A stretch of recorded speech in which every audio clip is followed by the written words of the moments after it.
Hi everyone! Welcome po sa Faith with Bella.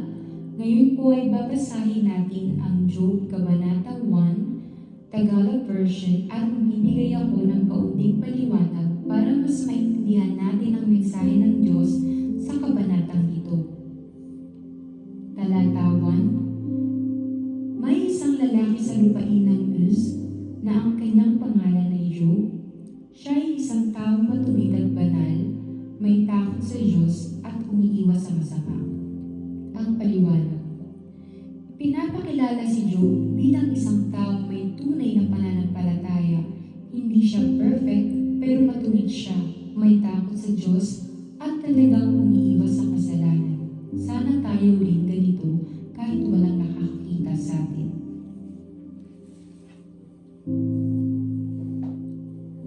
Talata 2.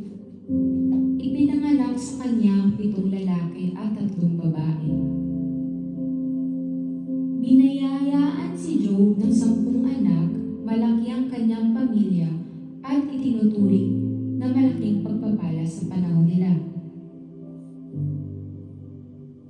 Talata 3. Siya ay nagkaroon ng 7,000 tupa at 3,000 kamelyo at 500 yunta ng baka at 500 asnong babae, at totoong maraming alinang tao na anupat ang lalaking ito ay siyang pinakamalaki sa lahat ng mga anak ng sinanganan.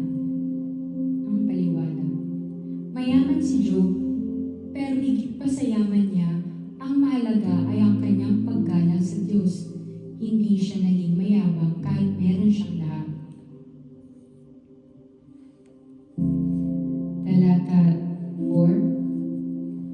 At ang kanyang mga anak ay nagsiyawon at nagsipagpista sa bahay ng bawat isa sa kani-kaniyang kaarawan, at sila'y nagsugo at iniyayahan ang kanilang 3 kapatid na babae upang kumain at uminom ng kasama nila.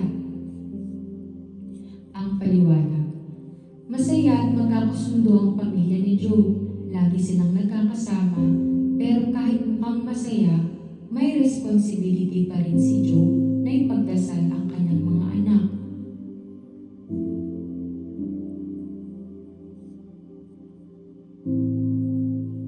Talata 5. At na ang mga araw ng kanilang pagpipista ay makaraan, si Job ay nagsugo at pinabanal sila at bumangon maaga sa kinaumagahan at naghandog ng mga handog na susunugin ayon sa bilang nilang lahat, sapagkat sinabi ni Job, marahil ang aking mga anak ay nangagkasala at isinumpa ang Diyos sa kanilang mga puso.